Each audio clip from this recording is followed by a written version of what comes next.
Commission, আপনি যে decision নেবেন আমি সেটাই মানবো।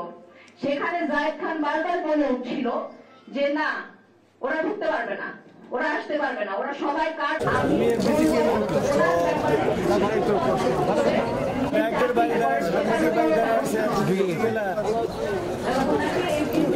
এবং নাটক অভিনয় শিল্পী গোষ্ঠী থেকে ওনাকে আসলে বঞ্চিত করা উচিত। ওনাকে কোন অভিনয় আর কখনোই নেওয়া উচিত না। আর আমাদের এসএসসি এমডি, যিনি একজন মহিলা মানুষ, আমি একটা মেয়ে প্রার্থীর সাথে যে কাজটা করেছে, ওনার ব্যাপারে সুষ্ঠু তদন্ত করা উচিত। আমরা কিন্তু গিয়েছি ওনার সাথে, আমি নিজে গিয়ে কথা বলেছি, আমি বলেছি দুইজন ঢুকুক, অনলি প্রেসিডেন্ট সেক্রেটারি। কেন, কি এমন স্বার্থ জড়িত আপনার সাথে জায়েদ খানের? আমি এগুলো সুস্থ তদন্ত চাই, সুষ্ঠু বিচার চাই। আর আমার মনে হয় যে এখনো পর্যন্ত এই ভিডিওটা দেখানোর পরও এই পদটা কেন স্থগিত করে আবার এই পদের ইলেকশন কেন হচ্ছে না? আপনারা কিন্তু সবাই দেখেছেন, আমার মনে হয় সবার দেখা যে এখানে যে টাকা আদান প্রদান, এবং আমি যে গানটা আমরা বানিয়েছিলাম ভোট দিয়ে ভোট কেনার দিন শেষ, সেটা কিন্তু প্রমাণিত হলো। এই গান নিয়েও কিন্তু কমপ্লেন ছিল, যে গান আমরা বাজাতে পারবো না। তারপরে আরেকটা জিনিস ছিল যে সারাদিন আমাদের আমি বাচ্চাটাকে টয়লেটে যাওয়ার কোনো ব্যবস্থা নাই। কেন এটা বলেছেন?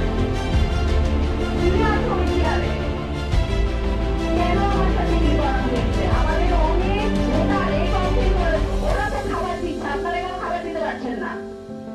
নির্বাচন কমিশন বলছে কোনো খাবার ঢুকবে না, আমরাও নিজেরা কিছু খাই নাই। আমি নিজে শুধু পানি আর চা খেয়ে সারাদিন ছিলাম। তারপর রিকোয়েস্ট করে আমরা হেল্প নিয়ে 100 খাবার নিয়ে আসছি। আমাদের সাথে কেন এই কাজগুলো করা হয়েছে?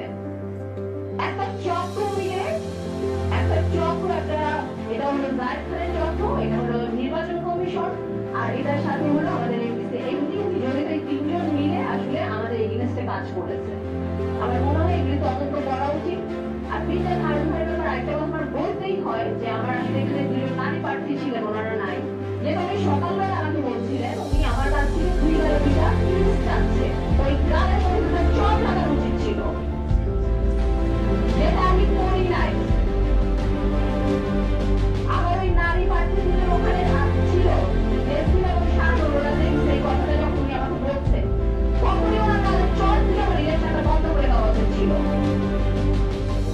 আমরা প্রশ্নটা একটু পরে দেখাবো, এতটুকুই আপনাদের সাথে আসলে কথা বলার ছিল। কারণ আমার মনে হচ্ছে এই অভিযোগগুলো আমার জানানো উচিত, এই অভিযোগগুলো সংবাদ মাধ্যমে আসা উচিত যে কত নোংরামি আমাদের এখানে হচ্ছে। আর আবারও বলছি যে যার ভিডিও ভাইরাল হয়েছে, আমি খুবই দুঃখিত, আমি চাই নাই যে আসলে এরকম একটা মানুষের ভিডিও ভাইরাল হোক, ভাইরাল ভাবে সামনে আসুক।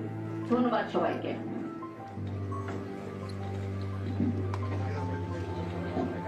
আমরা